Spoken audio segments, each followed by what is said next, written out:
Welcome to Michigan Reimagined, presented by T.A. Forsberg and Wagoner Financial. And here's your host, Chris Buck. So efficient public transportation and connecting communities is a must if you want to have a vibrant community.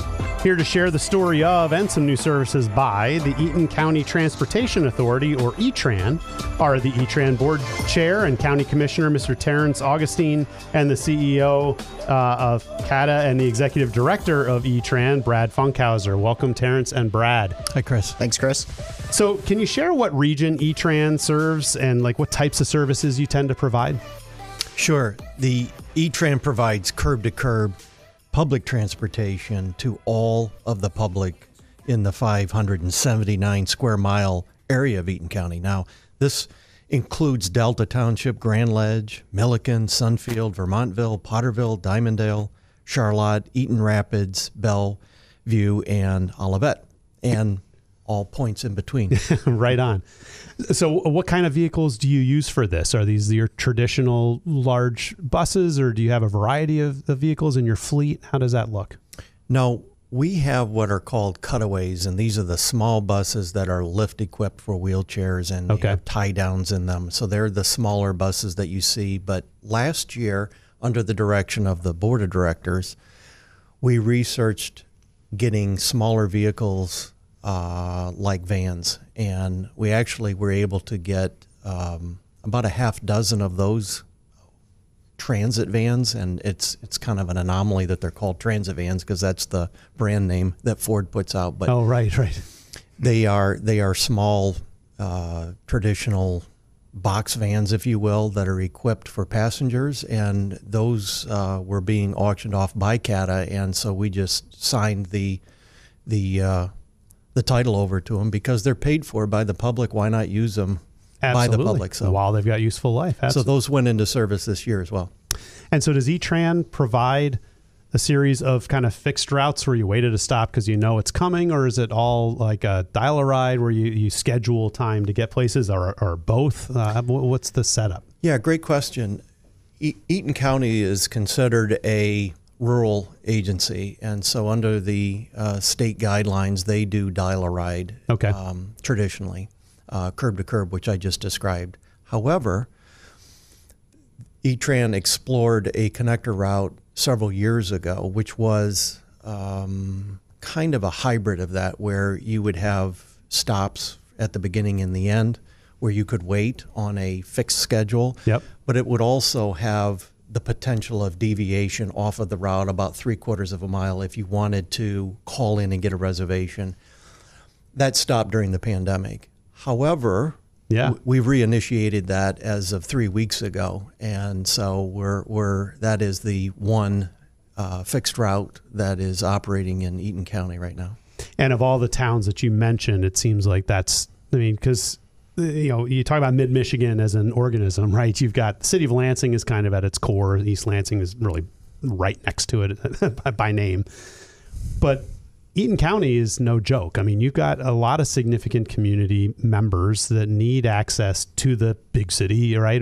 Grand Ledge has got its own ecosystem in its own right and all kinds of pride and stuff, but Charlotte and Vermontville and all these other places are a big part of all of that, right? So I would imagine that a fixed route must be warranted to connect people to their employers or even to access services like medical and grocery and all that kind of stuff. Is that all what kind of drives this? Do you get feedback? Oh yeah, we've recently completed a survey with the folks in Eaton County about what they really want to see in public transportation, and that was driven by the board at suggestion from Brad and the administration to try to determine what type of transportation the people around the county want, because it's not a one-size-fits-all solution, public transit. And so, Brad mentioned that Eaton County is considered a rural county, or EATRAN is a rural agency. However, we have a very large portion of our population that lives in Delta Township, the city of Grand Ledge, city of Charlotte, which are more urban areas. And so trying to utilize our curb-to-curb demand service, but also using these connector routes to try to connect, especially the route that we have now connecting up at Marketplace, which I'm sure we'll talk about here soon, but connecting to CATA so that you could essentially get on the bus in Charlotte and ride to Williamston if you wanted to. Got it. Okay. And, I did mention the CATA connection. You mentioned, the acquisition of vehicles. So clearly there are two separate entities. But what would you like to share a little bit about the collaboration between the multiple regional transit providers? As a East Lansing resident, I think of CATA first and foremost because that's omnipresent and you see the buses all over the place. But how has that regional collaboration evolved?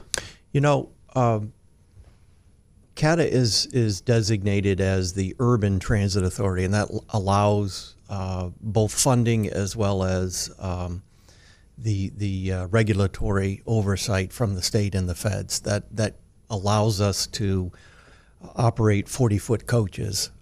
It's very expensive service, and those residents that make up the CATA board pay for that. But it goes beyond that when we start looking at a regional system. And so the CATA board and the public that pay for that service have been very clear that they want better collaboration with the other two counties. What we haven't had in the past is really good options to do that under the regulations and past oversight, if you will. So we've put in place both oversight from both boards as well as a funding mechanism. We got a grant from the state 2 years ago to really explore how to do that, and really the first step was to extend the Route 3 into Delta Township. Okay. From Lansing Mall out to Marketplace.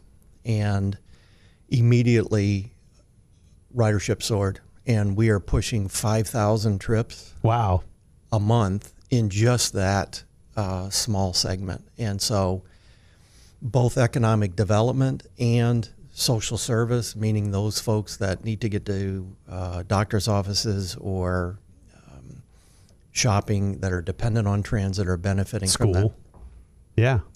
The flip side is a fixed route like that couldn't be sustained in other areas in a rural area. So what we're doing is building a model that allows feeder services into the spine, if you will, into the urban area. So it's something we're very excited about, and frankly is working in just the 3 weeks that we've started it. Got it. And so, Commissioner Augustine, just as a point of clarification for our listeners, you are an elected official as a county commissioner. Yep, that's correct. For Eaton County. And so, your role is to figure out basically what the county residents want and need in a wide variety of disciplines, and then work with people like Brad to incorporate within reason, the wishes of the community members. So you mentioned a survey that went out. Was a survey anecdotal, or were your folks, were you and your counterparts hearing from the residents anecdotally and hey, we need this, we need this, we need this? Oh, said, sure. Okay, let's figure out how wide, how did that process evolve to make sure that you knew what your folks wanted? Yeah, I mean, as an elected official, we're always trying to talk with the people that we represent. So I represent the city of Grand Ledge on the county board, but as the county's appointment to the EATRAN board, I represent the county on the board. And so I take that very seriously. And yeah, we've had lots of conversations throughout the years. I've been a commissioner now for a decade. And so I've had a lot of discussions with folks ever since I got on the board. One of my priorities, in fact, the very first commission that I ever served on was the EATRAN Advisory Committee. So that was when I got my feet wet. And so I've always been a big proponent of public transit. And so, we've talked about ways to improve public transit in Eaton County. We've tried in the past, now going back decades, to increase our millage rate so that we could support a more direct route transportation and access to public transit after hours and during the weekends and things like that. Unfortunately, up to this point, we haven't been successful in increasing the funding for the programs. However, as Brad had mentioned, we were able to leverage some funding from the state and utilize that to try to put together some, basically to prove the concept of regional public transit. And that's where this Route 3 into Marketplace comes into play. play. That's where the connector now comes into play as well. The connector was established a few years back. As Brad mentioned, it was discontinued during the pandemic. Now we're excited to have it back up and running. We're even more excited that we've kind of refocused the route and how it works, because now the connector it used to run from Walmart in Charlotte to Walmart in Delta Township. And for those of you familiar with Charlotte, Walmart is kind of on the outskirts of the city. Right. So the general population mostly lives downtown. So one of our main focuses was to try to get the bus stop downtown where people could walk to the bus stop and get on the bus. I'm going to get in my car to drive to the bus stop. Yeah, exactly. I may as well just stay in the car. Yeah, so we made some changes, and the board was very supportive of that. We've got some great members on our board. You know, we have people that are appointed from all over the Eaton County. They serve representing the cities that they live in, Eaton Rapids, Olivet, and of course Delta Township and some other areas throughout the county has representation as well. So we all do our best to listen to our constituents and the businesses that we represent. You know, as Brad has mentioned, public transit is really two-pronged. You know, we're here to help people from a socioeconomic standpoint and also from an economic development standpoint to help get people to work and to help with some of these larger suppliers and plants that are now looking at locating in Eaton County. This is an important piece of that. And I did a little bit of local government work. I do state government work from an economic development standpoint. But first and foremost, I'm a citizen of the region, right? And so when I wear all of the lenses, I kind of get why we are kind of where we are.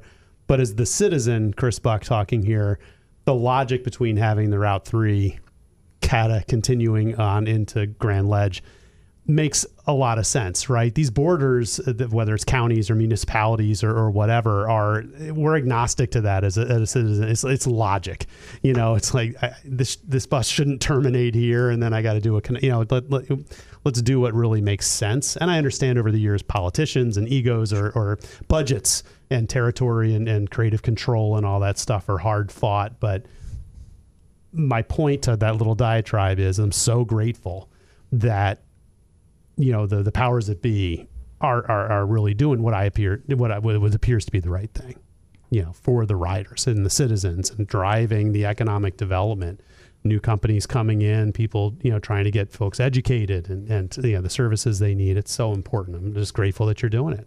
Oh yeah, it's very exciting. One point I'd like to emphasize that the commissioner made is that when we started this journey, we started with, let's ask the public and the businesses in the county what they want first. And that's where this study and survey came from. And this is the first time a study of this magnitude has come out of and by Eaton County. And it really allows us then to say, how do we best serve that? It doesn't depend on any one entity to do that. Right.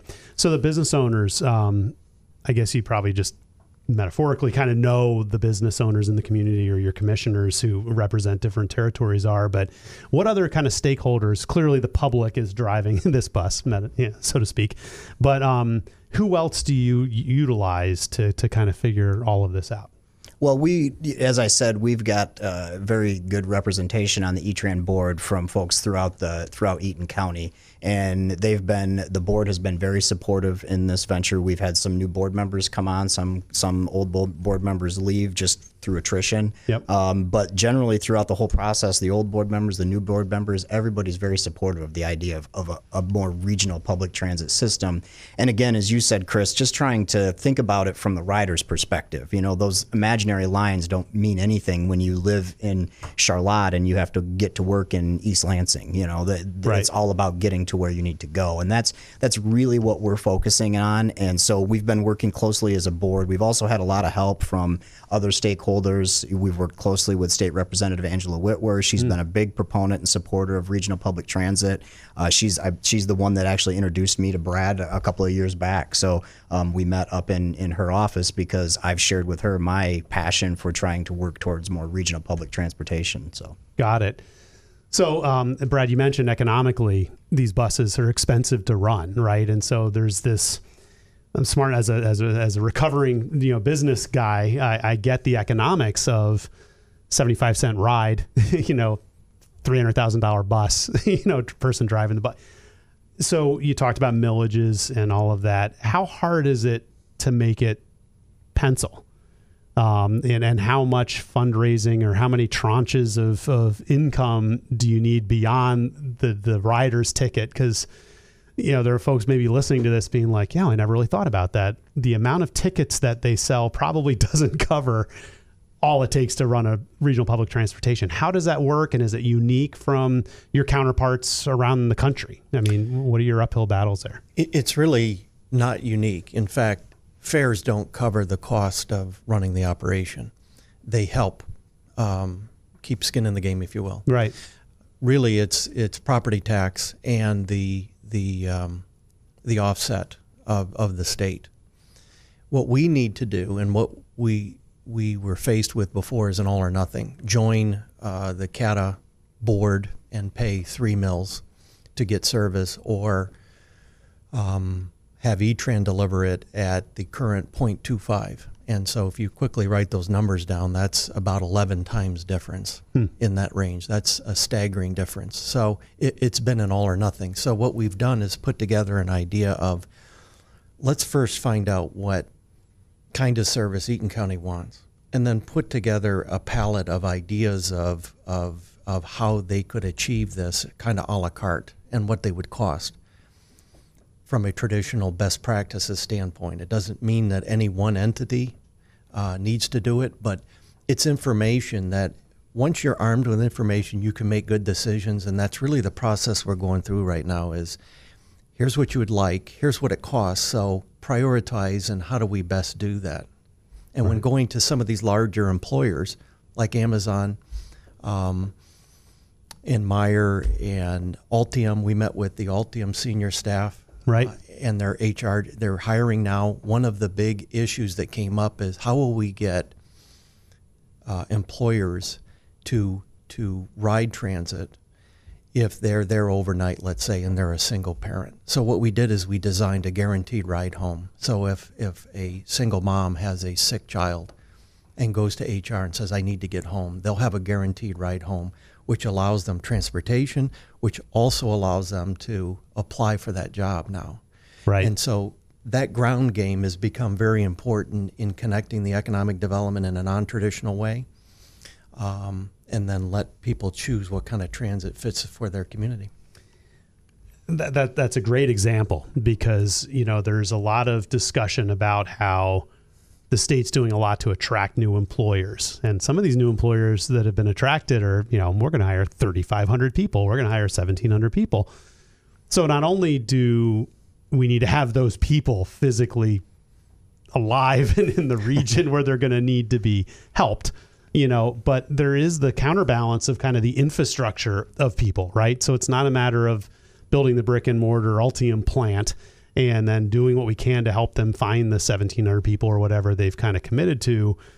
But schools, the grocery stores, the public transportation, rural broadband, childcare, housing, I mean, all of these things, the infrastructure of people needs to go in lockstep with the infrastructure of business attraction. And you guys are playing a part of that. And it sounds like you're doing it the right way, talking to the employers and talking with the residents as to what you need, and then finding creative solutions to let that happen. And I would imagine that is a very slushy business plan. It's like, based on what we know now, we're going to do this.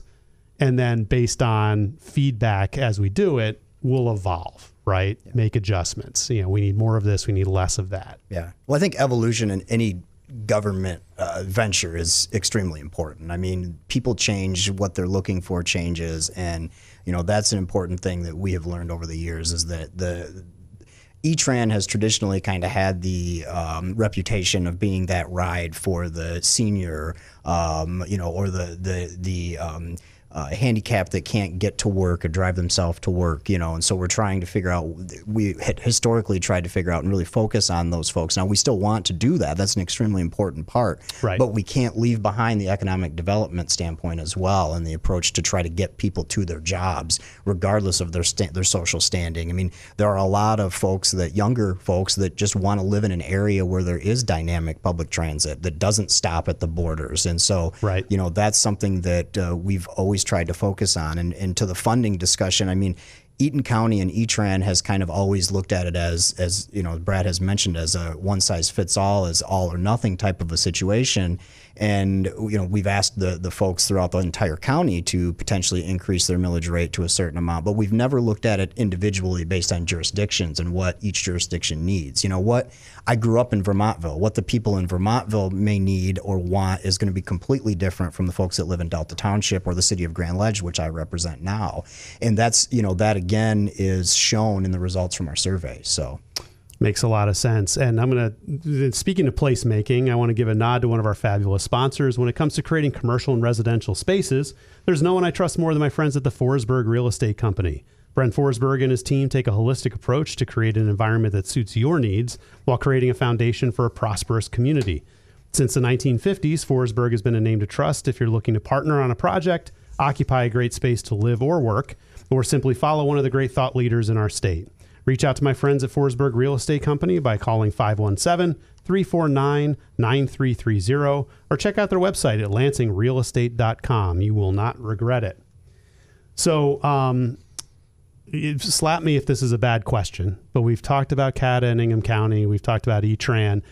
Clinton County has their own transit service as well. Is there, and you know, go as deep as you're interested in, but it seems like the economies of scale in a market that's maybe 500,000, 525,000 people in mid-Michigan, our MSA, that we probably need one great operator instead of three individual operators. We talked a little bit about the friction that maybe prevented that from happening, but is Clinton County kind of starting to be in this space as well, to your knowledge, or is that maybe to be determined? Or so we have a great relationship with Clinton. In fact, when this discussion began, they had moved forward on their own millage increase, and their ridership has gone up quite a bit.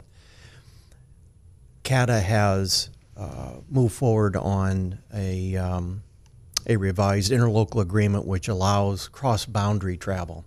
We've taken the philosophy at CATA and the board that if people want to go to a particular location, I don't want to restrict them. Let's lay down the path first to see what the demand is, and then how do we best serve that. So we're kind of in the first 2-year period where essentially we've contracted the northbound trips out of Ingham County. There's almost 1,000 of those trips right now. So in and out, it's almost 2,000 a month.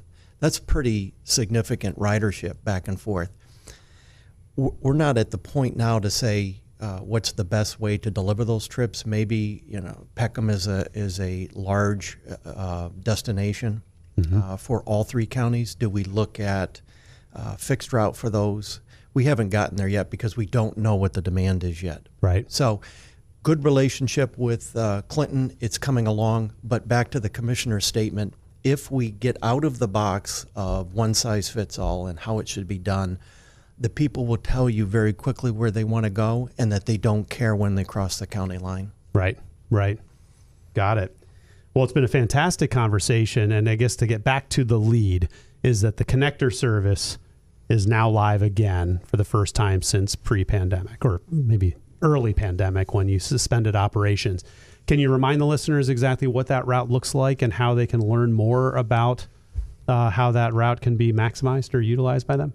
Yeah, so the route runs from downtown Charlotte. It swings by the courthouse in Charlotte, so it allows our folks, residents in the county, to have access to the services that we provide at the county courthouse.